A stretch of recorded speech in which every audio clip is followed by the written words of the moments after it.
Let's talk now about classical Hindu social structure. This is one of the most distinctive things about Hinduism, and one of the things that makes it profoundly different than other religious traditions. And this is really a central part of Indian culture. Hinduism teaches that people can be divided into 4 classes, 4 Varnas, which literally means colors, and there are colors they associate with each group. This isn't exactly a racial classification. It's not like classifying people into black and white and brown or anything like that. It's a classification really of ritual purity, with the purest being at the top and the most impure being at the bottom. The 4 Varnas then are the Brahmins. That's a priestly class. These are people who are allowed to do priestly functions and in particular are taught the Hindu scriptures. There's the Kshatriya, second place. These are rulers, nobles, and warriors. Third, there are the Vaisyas. These are farmers, merchants, and traders. And these 3 upper groups are called the twice-born. Because of a ritual initiation they go through as teenagers, which we won't get into. And then fourth are the class of Sudras. These are laborers or servants. And in traditional Hindu societies, and even in Hindu society of today, especially outside of the big cities, it matters quite a lot which group you're born in. If you're higher up on this scale, you're going to refuse to eat meals together with people lower down. In some cases, you're not going to touch them. You're not going to drink out of the same well. This is going to limit who you marry. In some cases, the upper level may be allowed to pick a beautiful woman out of the lower level, but marrying up is not something that you can plan on. In theory, you and your family are stuck in a caste and can never move up. There's more to it than these 4, though, because not everybody has a Varna. There are also Chandalas, also called untouchables. Some of them now prefer the word Dalits, which means broken. And these are people who aren't born into any of the 4 groups. They're outcast. They're without a class.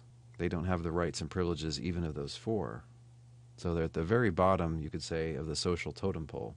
And it's not good to be an outcast. There's been a lot of discrimination, a lot of abuse that's been just accepted as a matter of course at various times and places in India. Here's a contemporary illustration of the 4 Varnas. In the upper left we have the Brahmins. They're sitting presumably and discussing religious subjects. The upper right we have the Kshatriyas. So there's a warrior here with blood on his sword. The lower left we have the Vaisyas, the farmers. Also includes merchants and traders. They get to do a lot of the everyday work in society. And then the people who get the grunt jobs, who get the lowest down jobs, the laborers and servants, are the Sudras. They're here on the lower right. And who's this in the middle? That's the god Krishna and one of his cow friends. And the reason he's in the middle is because he is viewed here as God, as the one God, and as the one who set up this system. So outsiders consider this to be a really terrible and discriminatory social structure. But traditional Hindus, particularly if they're in one of the top 2 groups, argue that this is just the way people are. These are natural distinctions that we can't get rid of. We didn't set the system up. It was just given to us by God and nature. And sometimes people in the lower castes and even the untouchables accept that as well, even while they suffer under it to some extent. Arguably, this is a great tragedy. You have to wonder how many great scientists, how many great leaders, how many people who would have contributed amazing things to the culture of India and the history of the world have been born in these lower castes or born as outcasts and so have not been able to make their contribution. If you look at it that way, then the system looks like a great tragedy. You should note the 4-part scheme I just gave you is an oversimplification. The actual scheme of birth, the actual classification of caste, varies quite a bit with region and is super complex. These groupings of birth remain central to Indian culture. However, the untouchable category has been outlawed in modern India. I would add it's not only Hinduism. These are a core part of the Hindu tradition, the idea that you're born into different groups, and that this gives you different functions, different rights, different abilities. It's also interesting that distinctions of birth have crept in even to other religions like Christianity and Sikhism, which officially are not in favor of these things, but in practice you find that there are distinctions of birth observed sometimes Also, there is more flexibility in modern India, particularly in the big cities with social mobility and economic growth. Look, if you're poor and you need a job and you're from an upper caste, you may well accept a job from a lower caste person. You may just swallow your pride, your traditional beliefs about purity, and just go for it because you'd rather have a good job than to uphold these traditional distinctions. Still, if you look at a newspaper in any big Indian city, you'll find advertisements, people looking for marriage partners, and they always signify the birth group, the caste. Now, particularly if you're an outsider looking in, you're going to ask the question, what is their justification for this caste system? Why do they believe in this? Well, it does tie into traditional belief in karma and reincarnation. So reincarnation is that when you die, your soul is going to go live on in another life, in another body, in another family. But belief in karma is that the universe is set up so that good actions, doing your duty, lead to better next lifetimes, and crummy, bad actions where you violate your duty result in a worse birth. So if you behave well, even if you're lower caste now, you may end up getting reborn as a Brahmin someday.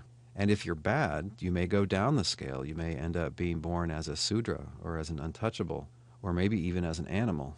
So one justification for it is that people are getting exactly what they deserve. It is much better to be born in the top two groups than in the bottom two groups. However, this is what people have earned by their actions in previous lives. So therefore, it's not unjust. Another justification is that this scheme, this four-part scheme of four Varnas, is affirmed in one of the most beloved Hindu scriptures, especially in modern times, the Bhagavad Gita, specifically at chapter 4, section 13. God, it says there, set it up. God here is Vishnu, who is sort of viewed sometimes as the same deity as Krishna also. But anyway, God in the Gita is Vishnu. So look, if this is divinely set up, it's not really open to us to question it or criticize it. Finally, in a much older scripture, the Rig Veda, there's a story, a myth told about a primal man, the original man, Purusha, and it seems to imply the following things about the fourfold division of Varnas. It implies that the scheme is ancient and everlasting. It implies that it's natural, and that it's in some sense divinely ordained. So we didn't set this up. This is something which is not the product of any human culture. It's just given to us in how the world is. It's always been that way, and it always will be that way. Those things seem to be communicated by the myth of Purusha. And since we're talking about controversial things in this lecture, let's talk about the place of women in traditional Hindu society. One interesting source is the Code of Manu, which comes from somewhere between 200 BCE and 200 CE. This was a kind of manual of conduct, particularly for the two upper Varnas, the Brahmins and the Kshatriyas, written by a man named Manu. And this is kind of a scripture in Hinduism. And particularly in chapter 5, it says some interesting things about requirements on women. It makes them always dependent on either father, husband, or sons. There's an idea that they really need to be controlled, that women will run wild somehow. There'll be social disaster unless they are controlled by the men. They're commanded to worship their husband as they would worship a god. They need to have a kind of reverence toward their husband. And there's an expectation that they will not remarry upon the death of their husband. So this was an ideal in ancient times, at least for the two highest Varnas. Have these ideals always been observed by Hindus? No, of course not. It varies tremendously by time and place. These have been ideals, and they're not without their influence now. Another controversial thing that was remarked on endlessly in the 19th century by Westerners interacting with India is the traditional practice of Sati, also spelled Sati. This is basically a widow being burned on the funeral pyre of her husband. Hindus cremate their dead, they don't bury them. This makes a lot of sense in a very hot country if you think about it. The justification for this disturbing practice is the assumption that since she outlived her husband, that somehow she must have caused his death by her evil karma, by her bad actions. It's not clear how widely this was ever practiced. One recent source says that there have been 42 known cases of sati since 1947. It is illegal now. Some would say that the ideal was that this was a voluntary choice on the wife's part. But in some cases it seems to have been forced onto the widows, as you would expect. We should note that this lower status for women in traditional Hindu culture has been changing in modern India, and women in recent years have been accepted as religious gurus and swamis. In other words, as religious teachers, people who gain disciples, people who represent God and even are thought to be gods in some cases. And also we could add that the economic growth of India has increased the independence of Indian women in recent years.